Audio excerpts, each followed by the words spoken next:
दर्शकों, अक्टूबर के महीने में हम जल्द ही प्रवेश करेंगे और ये ज़रूर जानना चाहेंगे महीना हमारे लिए कैसा जाएगा। जो भी ग्रह गोचर की स्थिति बनती है या कुछ परिवर्तन होता है, उसका परिणाम हमारे जीवन में निश्चित तौर से देखने को मिलता है। हरे कृष्ण दर्शकों, वैदिक एस्ट्रोकेद में आपका स्वागत है। मैं ज्योतिष आचार्य पूजा। हमारी मासिक राशिफल देश की श्रृंखला में आज की चर्चा करने जा रहे हैं वो है मकर राशि, 10वीं राशि मकर राशि के बारे में। यानी मकर राशि के जातकों के लिए अक्टूबर का महीना कैसे रहेगा। इससे पहले हमने 9 राशियों के बारे में अलग अलग वीडियो में चर्चा की है और यदि आपका कोई मिस हो गया है तो प्लेलिस्ट में देख सकते हैं।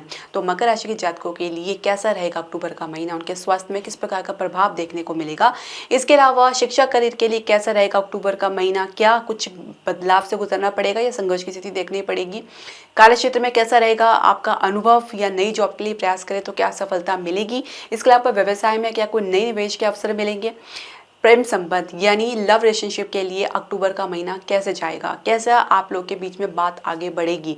विवाहित दंपति के लिए कैसा रहेगा, क्या संतान प्राप्ति का सुयोग बनेगा। इसके बारे में हम विस्तार से चर्चा करेंगे। साथ ही कुछ ज्योतिषीय प्रामाणिक उपाय तो वीडियो के अंत तक जरूर बने रहे। तो दर्शकों, मकर राशि वाले अपनी जन्म राशि या लगन के अनुसार देख सकते जो ग्रह गोचर की स्थिति बनने जा रही है शुरुआत में वो इस प्रकार है। लग्न शनि आपके द्वितीय भाव में कुंभ राशि में वक्री अवस्था में गोचर कर रहे हैं। तृतीय भाव में मीन राशि में राहु गोचर कर रहे हैं। पंचम भाव में बृहस्पति गोचर कर रहे हैं जिनकी राशि वृषभ है। इसके अलावा छठे भाव में मंगल मिथुन राशि में गोचर कर रहे हैं और शुक्र जो है अपनी राशि तुला राशि में दशम भाव में गोचर कर रहे हैं। सूर्य बुध केतु के साथ नवम भाव में कन्या राशि में गोचर कर रहे हैं। आप कुछ परिवर्तन आप देखेंगे जिसमें आप देखेंगे कि बृहस्पति 9 अक्टूबर को वक्री अवस्था में आ जाएंगे पंचम भाव में रहते हुए वृषभ राशि में। इसके अलावा बुध राशि परिवर्तन करेंगे 10 अक्टूबर को तुला राशि में यानी आपके दशम भाव में बुध प्रवेश कर जाएंगे। इसके अलावा शुक्र राशि परिवर्तन करेंगे 13 अक्टूबर को ये वृश्चिक राशि यानी आपके एकादश भाव में प्रवेश कर जाएंगे। इसके अलावा सूर्य भी राशि परिवर्तन करेंगे 17 अक्टूबर को ये तुला राशि में प्रवेश कर जाएंगे। अब सूर्य यहाँ ग्रहण योग में है तो अब ये ग्रहण योग से निकल के आपके जो दशम भाव में तो आएंगे लेकिन यहाँ पे नीच अवस्था में आ जाएंगे। इसके अलावा मंगल राशि परिवर्तन करेंगे 20 अक्टूबर को ये कर्क राशि में आ जाएंगे आपके सप्तम भाव में। तो यहाँ पे भी जो मंगल होंगे वो नीच अवस्था में आएंगे। इसके अलावा बुध पुनः राशि परिवर्तन करेंगे 29 अक्टूबर को वृश्चिक राशि में यानी एकादश भाव में प्रवेश कर जाएंगे। तो ये ग्रह गोचर की स्थिति बनने जा रही है। गौरतलब बात यह है कि यहाँ पे 2 ग्रहों की जो स्थिति है वक्री अवस्था में जिसमें बृहस्पति और शनि है और 2 ग्रहों की जो स्थिति है वो नीच अवस्था में रहेगी यानी मंगल और सूर्य। तो सावधान रहने की निश्चित आवश्यकता आपको पड़ेगी। मेहनत ज्यादा करना पड़ सकता है, संघर्ष ज्यादा करना पड़ सकता है। वैसे भी मकर राशि वाले अपने संघर्ष, अपने प्रोफेशनलिज्म, अपने काम को लेकर बहुत ज्यादा गंभीर रहते हैं, अपने काम को बहुत ज्यादा महत्व देते हैं, इंपॉर्टेंस देते हैं और कई बार इनकी वजह से आपके जो पर्सनल लाइफ है वो डिस्टर्ब हो जाती है। तो कुछ बैलेंस बनाने की आवश्यकता आपको पड़ सकती है। हालांकि शुरुआत तो आप काफी बैलेंस बना के चल रहे हैं लेकिन धीरे धीरे कुछ उसमें कमी देखने को मिल सकती है। अब अगर हम स्वास्थ्य की चर्चा करें तो उसके लिए हम पूरे विस्तार से आपके सामने कारण प्रस्तुत करेंगे। लेकिन शुरुआत करने से पहले मैं आपसे एक निवेदन करना चाहूंगी कि आप हमारे चैनल को सब्सक्राइब करें, बेल नोटिफिकेशन जरूर प्रेस करें। इसके अलावा आप हमारे चैनल को लाइक और शेयर जरूर करें। स्वास्थ्य की यदि हम चर्चा करें तो देखिए चतुर्थ भाव के स्वामी मंगल छठे भाव में गोचर कर रहे हैं मिथुन राशि में। छठे भाव के स्वामी बुध जो आपके नवम भाव में गोचर कर रहे हैं सूर्य और केतु के साथ। अब यहाँ पे आपकी जो लग्नेश है द्वितीय भाव में गोचर कर रहे हैं वक्री अवस्था में जिनकी दृष्टि पड़ रही है आपके चतुर्थ भाव में। तो कुल मिला के जो हार्ट पेशेंट है, हृदय मरीज है, अपना अच्छे से ध्यान रखिए। छोटी सी भी स्ट्रेस आपको थोड़ा सा बड़ी समस्या में डाल सकती है। थोड़ा सा आप बेचैनी देख सकते हैं, घबराहट देख सकते हैं क्योंकि मंगल की दृष्टि आपके लगन पे भी पड़ेगी। तो बहुत ज्यादा क्रोध आना, चिड़चिड़ापन होना जिसकी वजह से स्ट्रेस होना, तनाव होना, ये आम आपको देखने को मिलेगा। इसके अलावा जैसे मैंने बताया कि आपके छठे घर के स्वामी जो है बुध वो नवम भाव में केतु के साथ गोचर कर रहे हैं। अपनी राशि कन्या राशि में यहाँ पे उच्च के हैं लेकिन कहीं ना कहीं केतु का असर देखने को मिल सकता है। तो आप अपनी वाणी जो है अनियंत्रित देख सकते हैं। कहना कुछ चाह रहे लेकिन मुंह से कुछ और निकलेगा। कुछ कॉन्फिडेंट होने के बावजूद भी कहीं ना कहीं अपने विचारों को प्रकट नहीं कर पाएंगे, स्पष्ट तौर से नहीं कह पाएंगे क्योंकि सूर्य का भी यहाँ पे दबाव देखने को मिलेगा क्योंकि सूर्य खुद ही दबाव में होंगे राहु केतु के वजह से। तो यहाँ पे भी कहा जा सकता है कि कोई बात आप अपने मन में दबा सकते हैं, एक सप्रेसिंग की भावना अपने भीतर देख सकते हैं। तो जिसकी वजह से भी कुछ हताशा, निराशा आपको देखने को मिल सकती है। हालांकि जैसे ही बुध आपके दशम भाव में प्रवेश करेंगे तो कुछ राहत आपको जरूर देखने को मिल सकती है। तो कुल मिला के कह सकते हैं कि परिवार में पिता के साथ संबंध में थोड़ा गिरावट या डिस्टेंस देखा जा सकता है। तो ये इन सब का असर भी आपके मानसिक स्वास्थ्य में देखने को मिलता है। और दूसरी बात यह कि लग्नेश आपकी वक्री अवस्था में द्वितीय भाव में बैठे हैं तो परिवार की तरफ से कुछ सहयोगिता की कमी देखिए देखी जा सकती है, खर्चे अधिक तक देखा जा सकता है, ये समस्या भी देखने को मिल सकती है। तो कुल मिला के थोड़ा बहुत आपको सावधान तो रहना ही है, लेकिन कुछ बाहरी समस्याओं की वजह से कुछ भीतरी समस्याएं देखी जा सकती है। तो कुल मिला के स्ट्रेस और तनाव मेजरली कहा जा सकता है जो अक्टूबर में हैवी रह सकता है। इसके अलावा कुछ आत्मविश्वास में कमी भी देखी जा सकती है, कॉन्फिडेंट में कमी देखी जा सकती है, और ये एक मेजर इशू रहेगा जहाँ पे आप कुछ महत्वपूर्ण निर्णय से पीछे हट सकते हैं, जहाँ पे बृहस्पति पंचम भाव में वक्री अवस्था में आने के बाद कई बार आप अपनी गलतियों की वजह से और कई बार अपने निर्णयों की वजह से भी नुकसान उठा सकते हैं, और कई बार कह सकते हैं कि आप बार बार एक ही गलती को दोहरा भी सकती हैं। परिणाम वही 10 का 10 रहेगा, तो थोड़ा सावधान रहने की आपको आवश्यकता है। आप शिक्षक करियर के लिए कैसा रहेगा, क्या उतार चढ़ाव आपको देखने को मिलेगा, वो हम समझेंगे। यानी पंचम भाव में बृहस्पति आपके गोचर कर रहे हैं और पंचमेश दशम भाव में, शुरुआत तो काफ़ी अच्छी रहने वाली है, काफ़ी कह सकते हैं परिस्थिति आपके पक्ष में रहेगी, और एक कॉन्फिडेंट को लेकर आप चलेंगे। जो जिस क्षेत्र में जाना चाहते हैं उसमें एक विस्तार एक आपको देखने को मिलेगा, ठहराव, स्टेबिलिटी देखने को मिलेगा, और कह सकते हैं कि चॉइस आपकी जो है वो जो आप निखारने में, कह सकते हैं प्राप्त करने में आपको सफलता मिलेगी, जिस चीज़ में आप जाना चाहते हैं, जिस क्षेत्र में, जिस विषय में आप जाना चाहते हैं। लेकिन जैसे ही बृहस्पति वक्री अवस्था में आएंगे तो परिणाम थोड़े स्लो डाउन हो जाएंगे, जहाँ पे आप आपका प्रदर्शन भी थोड़ा कह सकते हैं कि प्रभावित हो सकता है। उसकी वजह से परिणाम भी आपको थोड़ा कम देखने को मिलेगा जैसे आपने अपेक्षा की थी, वैसे तो नहीं देख पाएंगे। सफलता प्राप्त करने के लिए कई बार प्रयास करना पड़ सकता है। इसके अलावा कॉम्पिटिशन में कुछ शुरुआत में सफलता अच्छी आपको देखने को मिलेगी, लेकिन मध्य अक्टूबर के बाद, यानी उत्तरार्ध की यदि हम बात करें अक्टूबर के, तो आखिरी सप्ताह की बात करें तो कुछ गिरावट देखने को मिल सकती है। इसके अलावा आप कह सकते हैं कि संघर्ष बहुत ज़्यादा बढ़ सकते हैं। जैसे मैंने बताया, 2 ग्रह की जो स्थिति बनने जा रही है नीच की, और 2 ग्रह की वक्री अवस्था में, तो इसका प्रभाव तो डेफिनेटली देखने को मिलेगा। तो जहां आपको 10% मेहनत करनी है तो वहां पे आपको 50% मेहनत करनी पड़ेगी, तो ये आपको मान के चलना होगा। और थोड़ा सा कह सकते हैं कि अगर आपको असफलता मिलती है, संघर्ष देखने को मिलता है, तो उससे हताश निराश बिल्कुल भी ना हो, क्योंकि एक चैलेंज, एक चुनौती आपके लिए रह सकती है। इसके अलावा कैंपस प्लेसमेंट में भी कुछ आप कह सकते हैं शुरुआत में अच्छी गति देख सकते हैं, कुछ लाभप्रद करियर ऑफर देख सकते हैं, कुछ इंटर्नशिप के ऑफर देख सकते हैं। आप करियर की शुरुआत करने जा रहे हैं तो ये भी आपके लिए काफ़ी सुकून भरा रह सकता है। थोड़ा सा आप अपने परफॉर्मेंस में, अपने कम्युनिकेशन स्किल में अच्छे से काम करें, ये आपके भीतर कुछ इन्फ्योरिटी कॉम्प्लेक्स या हीन भावना भी ला सकता है। तो कहीं ना कहीं आप अपने जानकारी सही होने के बावजूद भी उसको व्यक्त नहीं कर पाएंगे, तो ये थोड़ी सी समस्या देखी जा सकती है। अब करियर की शुरुआत आपके लिए काफ़ी फेवरेबल रहेगी। थोड़ा आपको अधिकारी सीनियर के साथ संघर्ष की स्थिति देखी जा सकती है। जैसे ही सूर्य आपके दशम भाव में प्रवेश करेंगे तो सुधार तो आपको देखने को मिलेगा, लेकिन परिस्थिति आपके कार्यक्षेत्र कुछ विपरीत रह सकती है, जिसमें आपको एडजस्ट करना पड़ सकता है। यहाँ पे दशमेश आपके एकादश भाव में वृश्चिक राशि में चले जाएंगे, जहाँ पे बृहस्पति की दृष्टि पड़ेगी। लाभ के अच्छे अवसर मिलेंगे, आप अपॉर्चुनिटी आप प्राप्त करेंगे, और कह सकते हैं कि आप अपना दमखम दिखा सकते हैं, अपनी प्रतिभा को दिखा सकते हैं, जिसे आप और निखारना चाहेंगे। तो आपको एक बैलेंस बना के चलना होगा, क्योंकि अभी तक आपने जो भी सीखा है उसके आधार पर बहुत कुछ और भी सीखना पड़ सकता है, क्योंकि प्रैक्टिकली और थियोरिटिकली में बहुत ही डिफरेंट होता है। तो ये कुछ नई चीज़ आपको सीखने को मिल सकती है। इसके अलावा कुछ कलीग से, कुछ के सहकर्मी से भी कुछ आप कह सकते हैं कि विश्वास की कमी देखी जा सकती है, जहाँ पे लोग आपके फेवर में तो दिखाई देंगे पर बैक साइड में कुछ और हो सकते हैं। तो बजाय इसमें अपना दिमाग को, आप अपनी एनर्जी को वेस्ट करें, दिमाग लगाएं फालतू की बातों में, तो आप अपने काम में फोकस बनाएं तो ज़्यादा बेहतर रहेगा। जहाँ पे आपको अपना करियर को स्टेबिलिटी देना है, तो लॉन्ग टर्म अगर आपने जाना है अपने करियर में, तो आपको अपने काम में फोकस बनाए रखना होगा। इसमें थोड़ा सा ढिलाई देखी जा सकती है मध्य अक्टूबर के बाद, तो इसमें आपको सावधान रहना होगा। अब अगर हम कार्य क्षेत्र की बात करें, जो पहले से नौकरी पेशा लोग हैं उनके लिए कैसा रहेगा, देखिए बृहस्पति जो है आपके पंचम भाव में गोचर कर रहे हैं, तो आप कह सकते हैं कि शुरुआत में जो आपके निर्णय हैं, आपके प्रपोजल हैं, आपकी प्लानिंग्स हैं, आपके आइडियाज़ हैं, वो काफ़ी अप्रिशिएट किए जाएंगे। अब आप उसको जब इम्प्लीमेंट करेंगे, कार्यान्वित करेंगे, तो कहीं ना कहीं कुछ सपोर्ट की कमी आपको देखने को मिल सकती है।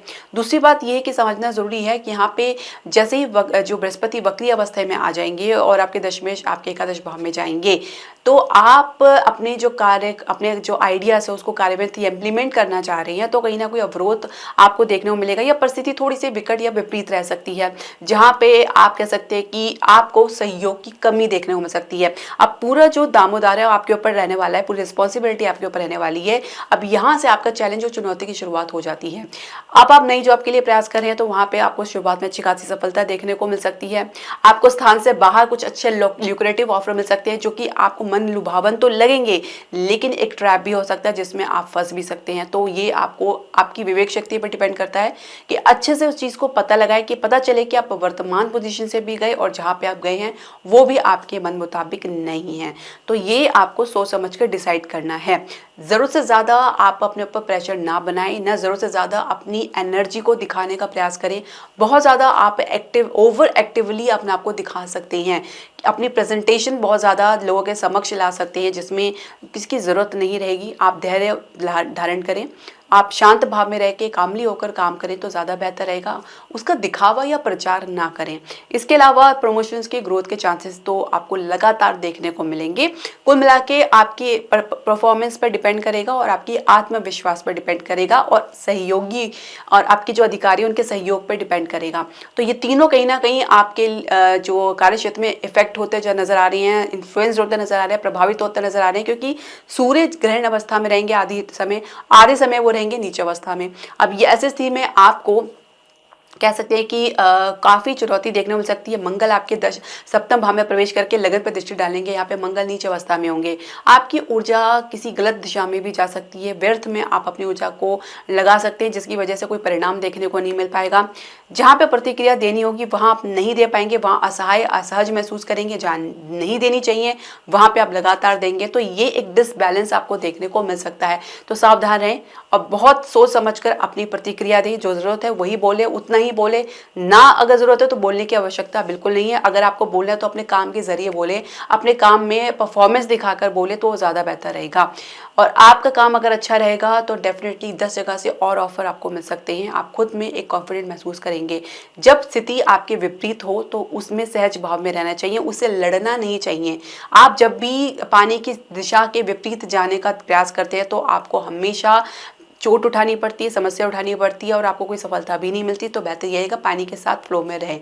इसके अलावा अगर हम बात करें व्यवसाय की, बिजनेस की, देखिए सप्तम भाव में जो आपके जो आते हैं वो ग्रह वो है कर्क राशि, चंद्रमा की राशि है। तो ये कह सकते हैं कि ये जलीय तत्व की राशि है। तो केमिकल का बिजनेस है या आपका फूड डेयरी इंडस्ट्री है, तो इसमें कुछ आपको उतार चढ़ाव तो देखने को मिलेंगे, लेकिन एक स्टेबिलिटी भी आपको देखने को मिल सकती है। इसके अलावा आपका खाद्य का जो बिजनेस है या होटल इंडस्ट्रीज, उसमें भी कुछ अच्छे संकेत आपको देखने को मिलेगा। एक बैलेंस आपको देखने को मिल सकता है। फाइनेंस में आपको काफ़ी अच्छी कह सकते हैं कि सिचुएशन परिस्थिति देखने को मिल सकती है, एक स्टेबिलिटी देखने को मिल सकती है। कुछ अरेंजमेंट के लिए भी आपको सहायता मिल सकती है।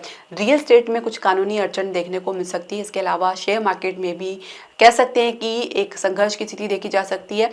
ठहराव की थोड़ी कमी देखने को मिल सकती है, क्योंकि कहीं ना कहीं परिणाम थोड़े लिमिटेड हो सकते हैं। तो इसमें आपको सोच समझ कर निवेश करना होगा। तो कुल मिलाकर अगर कहें तो एक अच्छी शुरुआत आपके लिए होने जा रही है, व्यवसाय के लिए, बिजनेस के लिए। विदेश के लिए प्रयास कर रहे हैं तो शुरुआत भी आपके पक्ष में रहेगी। एक अच्छी डील को आप प्राप्त कर सकते हैं, उसके लिए काफ़ी एक्टिव रहेंगे, ऊर्जा आपकी काफ़ी पॉजिटिव रहेगी। कम्युनिकेशन स्किल पर थोड़ा सा अच्छे से काम करना होगा। कहीं ना कहीं हेजिटेशन, हिचकिचाहट में भी रह सकते हैं। कुछ आपकी ग्राउंड रियलिटी में भी कुछ फर्क देखने को मिल सकता है। आपकी नॉलेज अप टू डेट होनी चाहिए। यदि आप चाहते हैं कि आप फॉरेन डील में अगर आप उन्नति प्राप्त करें या कुछ डील प्राप्त करें तो इसके लिए आपको पूरी तरीके से अपडेट होना पड़ेगा। तो जैसे मैं शुरुआत से कह रही हूँ, कम्युनिकेशन पे अच्छे से काम करें।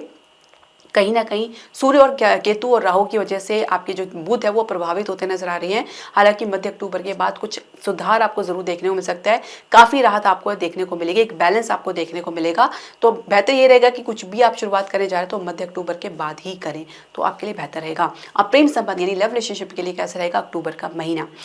पंचम भाव में बृहस्पति गोचर करें, पंचमेश दशम भाव में गोचर करें, तो एक प्रकार से आप मन बना लेंगे कि आपको अपने प्रेम संबंध को आगे लेके जाना है। एक कह सकते हैं कि स्टेबिलिटी आपको देखने को मिलेगी। परिवार को थोड़ा कन्विंस करने का प्रयास करेंगे। आपकी जो कह सकते हैं मोटिवेशन, आप अपने आप को खुद ही मोटिवेट करते नजर आ रहे हैं। बहुत ज़्यादा आप कह सकते हैं कि दबाव बना सकते हैं, कुछ बहुत ज़्यादा साहस, आप करेज दिखा सकते हैं कि आपको जिसके साथ संबंध में है उन्हीं के साथ आपको विवाह भी करना है। तो विवाह की चर्चा में आपके पार्टनर थोड़ा मूडी रह सकते हैं। दूसरी बात यह है कि बृहस्पति जैसी वक्री अवस्था में आएंगे तो बात आपकी बढ़ेगी, फिर वहीं पर पहुंच जाएगी, फिर बढ़ेगी, फिर वहीं पहुंच जाएगी। यानी कई बार प्रयास करना पड़ सकता है, कुछ संघर्ष की स्थिति देखने को मिल सकती है। हालांकि जैसे शुक्र आपके एकादश भाव में आएंगे और पंचम भाव में दृष्टि डालेंगे तो आप लोग किसी एक निर्णय में कह सकते हैं कि आप मत बना सकते हैं। तो एक मत देखा जा सकता है आप लोगों के बीच में। मंगल हालांकि आपके ऊपर दृष्टि डाल के कहीं ना कहीं जल्दबाजी आपको दिखा रहा है, आपके भीतर अधीरतापन लेकर आ रहा है, उससे आपको बचना होगा।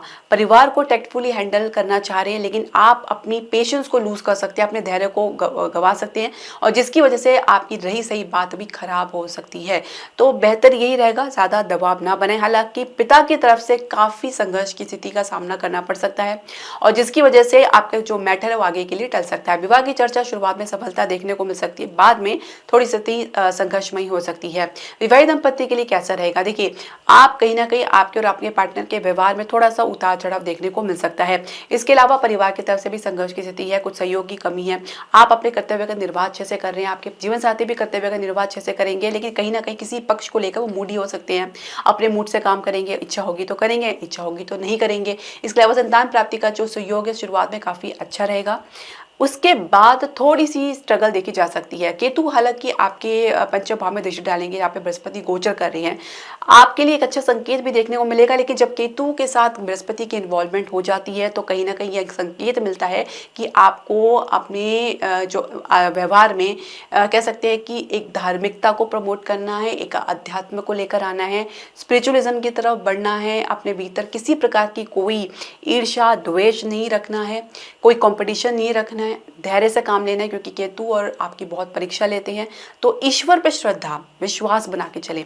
आप संतान प्राप्त करना चाहते हैं तो कई बार केतु आपको तपस्या के लिए आपको प्रोवोक करता है, आपको उकसाता है कि आप तपस्या में जाएं, तभी आपको परिणाम देखने को मिलेगा। तो केतु आपसे चाहते हैं कि आप तपस्या करें, ईश्वर की शरण में जाएं, ईश्वर का ध्यान करें, उनका मनन करें, उनका कीर्तन करें, उनका भजन करें, या हो सके तो उनके मंत्र का जाप करें। तो ये जो अगर आप करते हैं तो परिणाम आपके लिए काफी सुखद रहेगा, वरना केतु कहीं ना कहीं अड़चन डालेगा। तो जब तक आप ईश्वर की शरणागति पर नहीं आएंगे तब तक कोई परिणाम आपको देखने को नहीं मिलेगा। तो ये बात आप मानकर चले। संघर्ष की स्थिति इसलिए भी बनती है क्योंकि बृहस्पति वक्री अवस्था में आ जाएंगे, साथ ही मंगल जो है नीचे अवस्था में आएंगे सप्तम भाव में, जिनकी दृष्टि आपके लगन पर भी पड़ेगी, द्वितीय भाव पे भी पड़ेगी। तो आप अपने वाणी पर नियंत्रण बनाकर चलें। कहीं ना कहीं पार्टनर की वजह, कहीं ना कहीं जीवन साथी की वजह से भी कुछ समस्या देखी जा सकती है, बातचीत उग्र हो सकती है, क्रोधपूर्ण हो सकती है, तो ये थोड़ा ध्यान रखना होगा। संतान से आपको संतोष प्राप्त होगा, कुछ संघर्ष की स्थिति उनके जीवन में थोड़ी सी देखी जा सकती है। अब उपाय की बात कर लेते हैं। देखिए, आपको अपने सप्तमेश का उपाय करना है, जिसमें आपको प्रत्येक सोमवार को शिवलिंग पे कच्चा दूध से अभिषेक करना है, उसके बाद जल चढ़ाना है, और आपको हो सके तो दीपक जलाना है। 2 मिनट बैठ के आप नमः शिवाय के ऊपर मेडिटेशन या ध्यान लगा सकते हैं। इसके अलावा लग्नेश के लिए भी आप प्रत्येक शनिवार को शनि से संबंधित वस्तु का दान कर सकते हैं। शनिवार को आप चाहे तो सुंदरकांड का पाठ कर सकते हैं। इसके अलावा क्योंकि आपकी साढ़े साथी उतरती चल रही है तो आपको प्रत्येक शनिवार को ये जो प्रक्रिया है जरूर फॉलो करनी चाहिए, और हनुमान चालीसा का नित्य पाठ करें, और सुंदरकांड का पाठ यदि आपके पास समय है तो जरूर करें। तो ये आपके लिए बहुत ज़्यादा लाभप्रद रहेगा। तो दर्शकों, आपके जो भी प्रश्न, सजेशन या राय है आप हमारे कमेंट बॉक्स में ज़रूर डालें। हरे कृष्णा।